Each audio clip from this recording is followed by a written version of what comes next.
नमस्कार. तुम्ही पाहत आहात माधव गायकवाड राजकारण आणि समाजकारण यूट्यूब चॅनल. बंधू आणि भगिनी आणि मित्रांनो, आपल्याकडे म्हण आहे, सहजपणे लोक म्हणतात, दुनिया झुकती है लेकिन झुकाना वाला चाहिए. आणि म्हणून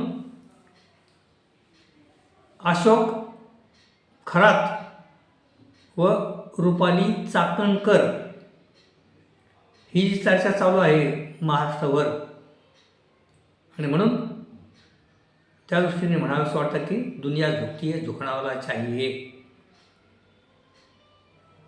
लाघवी बोलणं, गोड बोलणं, चांगले पाठांतर, चांगला अभ्यास याच्या जोरावर माणसांना भुलवता येते, माणसांना वश करता येते.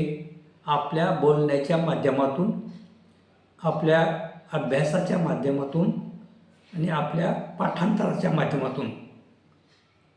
आणि त्याच जोडीला राजकारणी, कलाकार, उद्योगपती, त्या भागातील गुंडपुंड यांना जवळ करणे, यांची मनं जिंकणे. कारण की बहुतेक राजकारणी काही अपवाद सोडले तर निवडणुका लढवण्याच्या अगोदर अशा बुवा बाबांकडे जात असतात आणि आपलं भविष्य जाणून घेण्याचा प्रयत्न करतात. तर अशी जी लबाड माणसं असतात, अशी जी धूर्त माणसं असतात की ज्यांचं बोलणं चांगलं आहे, त्यांचं चांगलं पाठांतर आहे, त्यांचा अभ्यास आहे, अध्यात्माची बाता करतात, हिंदुत्वाची बाता करतात, आणि मग अशा पद्धतीने अशा माणसांकडे राजकारणी ओढले जातात, सेलिब्रिटी ओढले जातात. आणि मग त्या राजकारण्यांच्या नावाचा फायदा घेऊन किंवा मोठे मोठे राजकारणी त्यांच्या दरबारी असतात, त्याच्यामुळे सामान्य माणसं देखील या महाराजांच्या, या बुवांच्या दरबारी हजर होतात.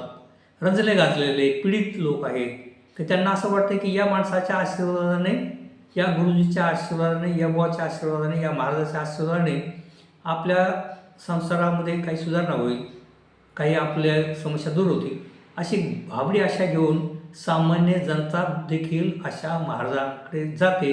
आणि पाहता पाहता हा महाराज अत्यंत प्रसिद्ध होतो व लांबून लांबून लोक, मोठे मोठे लोक त्या महाराजाचं दर्शन घेण्यासाठी येत असतात. मग हे महाराज काय करतात, एक ट्रस्ट स्थापन करतात. व त्या ट्रस्टच्या माध्यमातून त्या भागामध्ये एखादं मंदिर उभं करतात. आणि एकदा मंदिर उभं राहिलं, एखाद्या देवाच्या, वेगवेगळ्या देवांच्या नावाने मंदिर उभं करणं, मग त्या ठिकाणी ट्रस्ट उभं करणं, आणि मग त्या ठिकाणी सप्ताहाचे कार्यक्रम असेल, मग त्यावर पूजा अर्चा असेल, आरत्या असतील, सगळ्या म्हणजे ते तिथीवार सगळ्या गोष्टी आल्या की ऑटोमॅटिक त्या ठिकाणी भावनेच्या आरी असणारे भाविक लोक जमा होतात. आणि पाहता पाहता त्या ट्रस्टला महत्त्व येतं, त्या महाराजाला महत्त्व येतं, आणि होता होता मग त्याचं नाव वाढतं. आणि मग काय करतो तो महाराज, की तो महाराजांकडे मग मोठे मोठे सेलिब्रिटी येत असतात, मोठे मोठे मंत्री संत्री येत असतात. मग त्यांच्या नावाखाली त्यांना मोठ्या मोठ्या देणग्या मिळतात. मग त्या देणग्या मिळाल्या, पैसा जमा झाला, काही महाराज स्वतःच्या प्रॉपर्टी जमा करतात, मोठ्या मोठ्या जमिनी करतात, मोठे मोठे बंगले मारतात. आणि मग अशा माध्यमातून प्रचंड संपत्ती जमा केली काही, हे संपत्ती जमा करण्यासाठी मग गुंडपदरी पाडतात, मग गुंड जवळ बाळगतात. मग असं करता करता या महाराजांना येतो माज. या महाराजांना असं वाटतं की आता मोठे मोठे नेते मंडळी आपल्या चरणी येतात, आणि मोठे मोठे राजकारणी, मोठे मोठे अधिकारी आपल्याला येऊन भेटतात, तर आपलं कोण वाकडं करणार आहे. आणि मग या महाराजांना येते मस्ती, आणि या महाराजांना मग त्यांच्यातला हैवान जागा होतो, त्यांच्यातला पिशाच जागा होतो, आणि मग ते बाकी त्यावेळेला वाईट काम करायला सुरुवात करतात. आणि मग त्यामध्ये सगळ्यात महत्त्वाचं म्हणजे स्त्रियांचं शोषण करणे, स्त्रियांच्या अगतिकतेचा फायदा घेऊन स्त्रियांचं शोषण करणे, स्त्रियांचं लैंगिक शोषण करणे, अशा माध्यमातून अशा प्रकारचे बुवा या भारतामध्ये, महाराष्ट्रामध्ये अनेक झालेले आहेत. अशी अनेक उदाहरणं आहेत. त्यापैकीचे एक उदाहरणं, अलीकडलं उदाहरण म्हणजे हे अशोक खरात. या अशोक खराच्या माध्यमातून त्यांच्या परमशिष्य रुपालीताई चाकणकर या त्यांच्या परमशिष्य, आणि मग त्या परमशिष्य असल्यामुळे त्यांचे फोटो, त्यांच्या सगळ्या गोष्टी साहजिकच या रुपाली चाकणकर या राष्ट्रवादी सुमित्रादेवी पवार या पक्षाच्या राष्ट्रवादीच्या कार्यकर्त्या, नेत्या आणि राज्य महिला आयोगाच्या अध्यक्षा, आणि मग त्याच्यामुळं अर्थातच त्यांच्या विरोधात सुषमा अंधारे बोलणारच, त्यांच्या विरोधामध्ये त्या अंजली दमानिया बोलणारच. रुपाली चाकणकर जरी राष्ट्रवादी जरी असल्या तरी त्या त्यांच्या स्पर्धक असल्यामुळे त्या त्यांच्या विरोधात बोलणारच, आणि मग त्यांनी आवाज उठवला आणि जिकडे तिकडे बोगटा झाला. आणि मग या चाकणकर मॅडमचे जे फोटो, म्हणजे त्यांनी डोक्यावर छत्री धरली या महाराजांच्या, त्यांनी हातपाय धुतले, त्याचे त्यांचे पायाचं पूजन केलं त्यांच्या पतीसमोर. आणि मग ते म्हणतात आता बोगटा झाला आणि हा महाराज पकडला गेला. या महाराजांनी अनेक महिलांना फसवलं आहे, अनेक महिलांचा छळ केला आहे, अनेक महिलांचं लैंगिक शोषण केलं आहे. हे असं पोलिसांच्या जे त्यांना काही पोलिसांना व्हिडिओ मिळाले त्याच्यामध्ये असं म्हटलं जातं आहे. आता याचं चौकशी झाल्याच्यानंतर त्या सजा होईल असे वाटते. परंतु या सगळ्या गोष्टीमध्ये या सगळे प्रकरण होत असताना आपल्याला मान्यच करावं लागेल, देवेंद्र फडणवीस साहेब मुख्यमंत्री यांचे आपल्याला अभिनंदन करावंच लागेल. त्याचप्रमाणे माननीय सुमित्रादेवी पवार यांचे देखील अभिनंदन करावंच लागेल. त्यांचे आभार देखील मानावे लागतील की त्यांनी कुठलीही पर्वा न करता त्यांनी या रुपाली चाकणकर यांचा राजीनामा घेतलेला आहे. महिला राज्य आयोगाच्या ज्या अध्यक्ष होत्या त्यांनी राजीनामा घेतला आहे, आणि म्हणून देवेंद्र फडणवीस साहेब व सुमित्रादेवी पवार मॅडम यांचे अभिनंदन केलं पाहिजे की त्यांनी या रुपाली चाकणकरला पाठीशी घातलं नाही आणि त्या बाबाला अटक केली, आणि त्या बाबाला अटक करून त्याची आता चौकशी होईल, आणि मग चौकशी झाल्यावर त्याला सजा होईल. हे काम जरी ते ट्रस्ट असेल, देवधर्माचं काम करत असेल, लोकांना ज्योतिष सांगत असेल, आणि अशा वेळेला त्या मार्गावर कारवाई करणे हे देखील मोठं काम आहे, आणि ते काम फडणवीस साहेबांनी केले, आणि म्हणून फडणवीस साहेबांचं अभिनंदन केलं पाहिजे. आता या मॅडम जे आहे चाकणकर मॅडम म्हणतात की मी महिला आहे, मला टार्गेट केलं जाते. त्या खरात याच्याकडे, त्या खराताच्या आश्रमामध्ये, खरातच्या कार्यालयामध्ये किंवा खरातच्या देवस्थानामध्ये, त्या ट्रस्टमध्ये किंवा त्या खरातला भेटण्यासाठी अनेक मोठे मोठे लोक गेले आहेत. माननीय एकनाथ शिंदे साहेबांचा त्या ठिकाणी फोटो आहे, अनेकांच्या मोठ्या मोठ्या लोकांचे फोटो आहेत, अनेक म्हणजे राधाकृष्ण विखे पाटील असतील, खासदार लंके असतील, म्हणजे अनेक मोठे मोठे राजकीय नेते त्यांच्याबरोबर फोटो आहेत, आणि ते नेते त्यांच्या आश्रमामध्ये गेलेले आहेत, त्यांच्या कार्यालयामध्ये गेलेले आहेत, त्यांच्या ट्रस्टच्या माध्यमातून त्या ठिकाणी गेलेले आहेत, त्यांच्या कार्यक्रमाला गेले आहेत.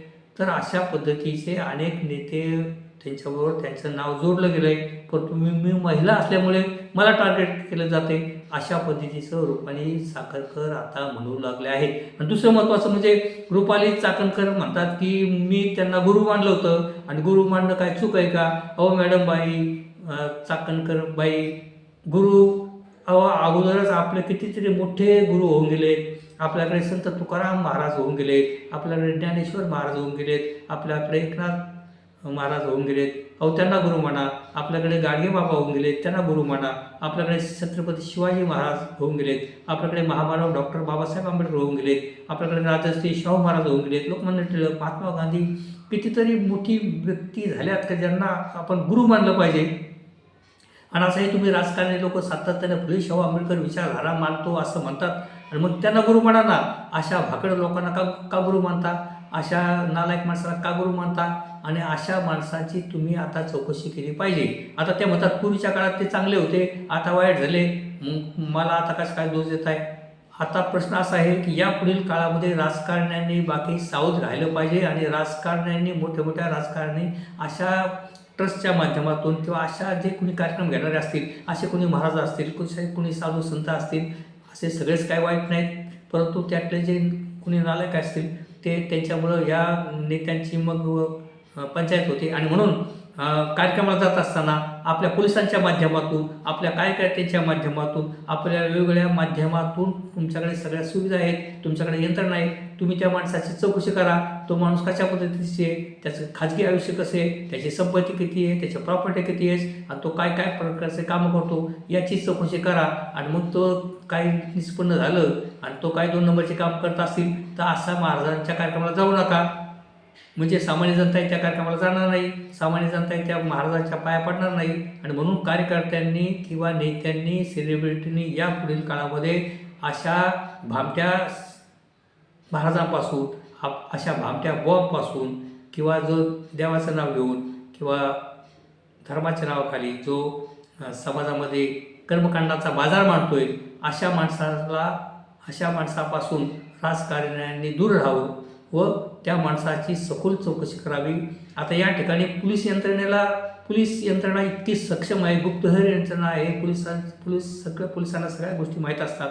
आणि म्हणून नेत्यांनी, कार्यकर्त्यांनी पोलिसांच्या माध्यमातून असेल, कार्यकर्त्यांच्या माध्यमातून असून, त्या भागातील पत्रकार असतील, यांच्या माध्यमातून तुम्ही ज्या कार्यक्रमाला जाताय त्या माणसाची अगोदर चौकशी करा आणि मगच कार्यक्रमाला जा, असंच या ठिकाणी मनुष्य वाटतंय. परंतु या ठिकाणी या महाराजाला, या बुवाला आणि या भामट्याला अटक झाली आणि त्याला कठोरात कठोर शासन झालं पाहिजे, हेच बाकी सामान्य जणांना वाटते.